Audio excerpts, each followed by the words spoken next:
I'm giggling, but I shouldn't be giggling because I've definitely gotten softer this week. I've put on fat. Waiting for the sun. Let's practice not being mad at me. Just say it. So I know that this week I was supposed to be 100%, but I was probably 40%. Look, Nathan works on percentages with compliance. That's the word that he uses. And I'm yet to hit a week of 100% compliance. The justification's there. There's no justification. So the start of the week, I had to fly interstate for work, and I've had big days. I know this sounds like I'm making excuses because that's exactly what I am doing. The start of the week, I really struggled for a few reasons. I really struggled for the fact that my food, I was struggling to stay under. I was really hungry. Don't roll your eyes. Don't roll your eyes. There's no point lying to your coach. Your coach is there to help you. They're not there to parent you or to shame you. They're there to help you. And if you have eaten something off plan and you tell them, they can actually rectify it and be able to average it out and balance it back out. Early in the week, on one of the days, I bought a piece of carrot cake from my favorite shop. Here's the truth. Look at him. Oh no. I am very forthcoming, and it was delicious. I didn't even have regret. Key word in that sentence is I didn't, until you know where this is going, right? Let's do your skin folds. Okay. I've trained really hard. That's one thing. Now, it was only 2 days that I actually didn't hit my macros. But this is the problem, is that when you're not consistent with your food and you're like this, it's called yo-yo dieting. You should not do that, because what we're wanting to do is be so consistent that our metabolism actually adapts and stabilizes. And right now, the data that we have from the week is skewed because I didn't stick to it. That's the reality. He's going to take pride in the fact that it's going to increase. I know it. I already know it. All right. What are the results? Okay, he went up 1.4 mils. Pretty much every site just went up by like 0.2 of a mil. It's a good feeling. Close thereabouts. Some didn't go up. It wasn't that bad, but... If there's external factors in my life where I'm feeling disempowered, I tend to hurt myself or self-sabotage through my results within my health and fitness goals. And that is the direct correlation that I am noticing throughout this documentary series. And this is why that self-awareness and journaling and making sure that you are conscious and not shaming yourself as well, but you're actually going, yeah, that makes sense. Well, it's justification for not following it. If you got probably the last 2 days we've undereaten, you probably recorrected some of it, but what would happen is, because it's showing that like lean mass is down 200 grams. Cool, lost muscle again? Back. No, just wait. Really good. Wait. Lean mass is down 200 grams, fat mass, because you're the same weight, I put you at the same weight. On average, it would have been probably up. So lean mass potentially could have been up. But right now, it's down because the last couple of 2 days, you probably would have just pulled out a bit of glycogen, so you'd be down weight, like lean mass. Lean mass is water and everything as well. So you'd be down a little bit of glycogen, potentially. Are you trying to be nice to me because you know that I've Fat mass would be up. And it depends on like your your calories that weren't also in a deficit. Like if you were in like a heavy 500 calorie deficit and you ate extra 500 calories back to maintenance, no, you wouldn't have put on any body fat. But you're not at a deficit. Your calories aren't set at a deficit. You're set at around a maintenance amount at the moment. This is really disheartening. So anything that you consume over a maintenance amount of calories, so more than what your body is actually utilising throughout a day and expending throughout a day, then that's going to be, you'd put storage as body fat. Yeah, we won't touch your food. We're not going to go up. We're not going to go down. We're just going to get you to be compliant. We're just going to get you to stick to the actual plan? Yes. Would be great. I'm trying to get you to about 7,000 steps, but that doesn't seem like. You want me to do that as well? 7,000 steps, that's a new one. That's all you need to watch. You probably picked up a heap of steps and you didn't even know. I don't like watches. They're ugly. I don't like jewellery. I don't wear any jewellery. Well, you need to get one of those like aura rings or whatever. I'm not wearing another ring. I was not compliant, and this, my friends, is taking accountability for my own actions. This week I really need to pull it together. Like, in order for me to, this is week 4, so we're past the halfway mark.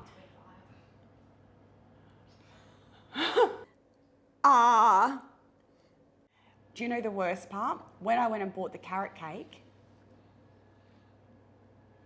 I'm gonna stop talking. Okay, all right, let's wrap it up. I'm gonna do better.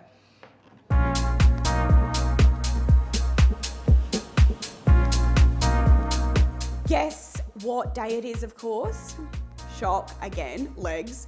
But yeah, I'm excited for today. I am excited to hit PBs. My strength is going up by a lot, so let's see how I go.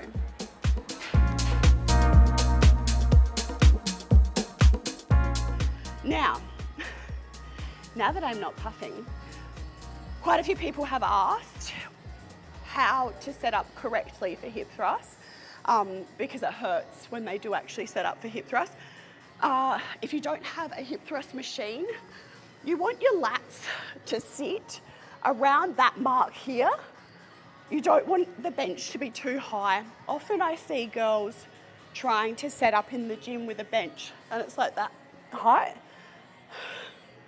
I'm still puffing.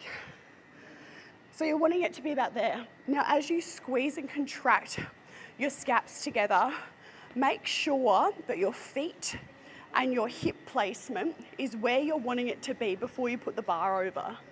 So when you pull the bar to your hips, you're wanting it to feel pretty secure with where you're going to actually drive up from. And when you're performing the exercise, you're wanting to make sure that you're taking a massive breath in and exhaling at the top, using your breath as a force to help you lift. Because I managed to hit that weight, we're now increasing the weight. Yay. My goal every session is to increase my strength.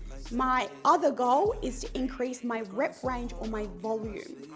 Now, at the moment, what I'm doing is certain days are high volume, so like reps of 17 to 30. They're the days that I really dislike Nathan and I never want to speak to him again. Other days, I have a lower volume day, but it's really heavy, so it's like 6 to 8 reps. I also really dislike those days too. 12, 13, 14, 15. Being mic'd up, it's like the internal dialogue.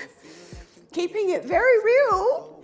Yeah, the internal dialogue whilst I'm training is sometimes a fascinating one, and it's something that if you lack self-awareness, listen to your internal dialogue when you're training. 3, 2, 1, give me a blue tick. Oh, ooh. I love training. I never want to not love training. I had a conversation with a girlfriend the other day and she said to me that she's just really struggling to want to do weights and she's only doing cardio. And I said to her, whenever I've ever felt like that, I do not go to the gym. And I never, ever want to lose my love for training. 180 kilos at the moment on the bar. This is my all-time favorite glute machine, like ever, that I've ever used. I love it. I can still feel lost, cause every day I wonder, yeah, will they take my soul from my... As you can see, my legs are. So let's put more weight on. Cause I promise you can't take it with you when you gone. That's why if I come up and I fall off, that's on me. If I fold and I sell out, that's weak. That's why I take my time before I make. You make me weak at the knees. Says me on leg day. It's the only time, babe. A lot of the movements that I'm performing I have gotten so strong in. And so when I see the numbers on my screen and my program come up, I'm a bit like, and that old me is like, I can't do that. But then I'm like, no, you can, you have. I'm still scared. 35 kilos for 17 plus reps. Hard. I can do hard things.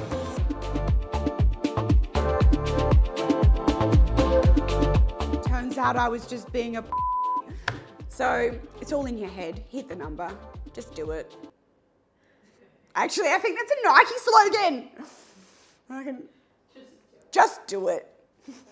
Original. How about we play a game? You give me a song. Oh, you can't talk back. It's just the Sophie and Sophie show where she talks to herself. Don't worry, guys. It's not over yet.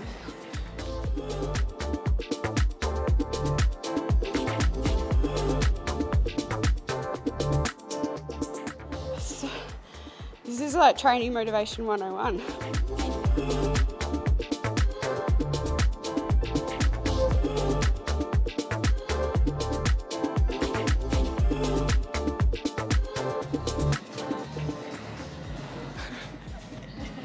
My headphones didn't fit through.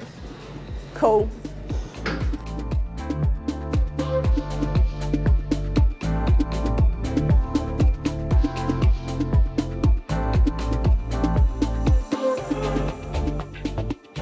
It is a very fine line that when you are fixating on your nutritional values and goals, to make sure that you're always being accountable, that it's for the same initial reason that you started for, because it can be a slippery slope, and I am aware of that, and I do want to acknowledge that. I don't place any correlation of my worth on my body weight, my body fat. I notice I've put on body fat and I'm like, my goals are over the next 6 weeks to make as much progress as possible. What I need to do to not do that. And to me, it is what it is. And I think that that's kind of the way that I look at my body. It's functional.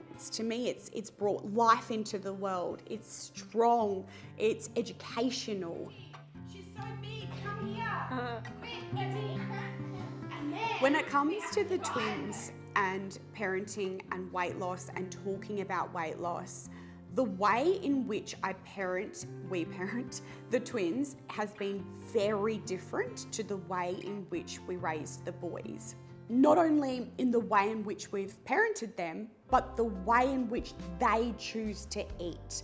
It is giving them back the power and empowering them to make their own choices based on how their body feels after they eat or consume certain foods. We're always focusing on what gives you the best amount of energy and education, and never about physical appearance. The other thing as well is I got a message from a lady. It turned out she was very disappointed in me for featuring Nutella as a part of a nutritional diet. And I said, why are you disappointed in the fact that I am teaching my children a balanced lifestyle? And she said, because you're in the fitness industry and you should be educating women about the sugars. And I went, fascinating, because I believe I am educating women about the sugars. This morning I made the twins crumpets with Nutella on it. Evie smashes it down. She's got it all over her face and she just loves it. Aria, knife and fork. They are like chalk and cheese, those girls. They're identical, but not in personality. She's got her knife and fork. She has maybe 3 bites and she goes, I don't want any more. I'm a big believer in giving children the power over their own bodies to go, okay, my gut is telling me I'm full right now. My gut is telling me that this food doesn't actually sit nice with me. Like, just because I'm their mum, who's to tell them that eggs and avocado and cottage cheese go together? They might not like that. That might not feel nice for them. And I really want them to own their voice and to be able to say, that doesn't taste nice to me, or I don't want any more. And for me to go, yeah, cool, don't eat it. And it's as simple as that. With apple crumble with 45 minutes. Great recipe, this one. I just said apple crumble because I like it. I know. And do you know what? Messy. And I said, And it rolls really. you want apple crumble, you get apple crumble. It's flat. Oh, Aria, you've done amazing. High five. Nailed it. You've done absolute. As the finish line approaches, I thought it was week 4 and it's week 5. No matter what the result is at the end, I'm stoked because I'm already stronger than I was. I've already got more muscle than I did. I'm leaner. Well, do I have more muscle now? I'm proud. I'm pretty proud. I'm proud no matter what the results will be.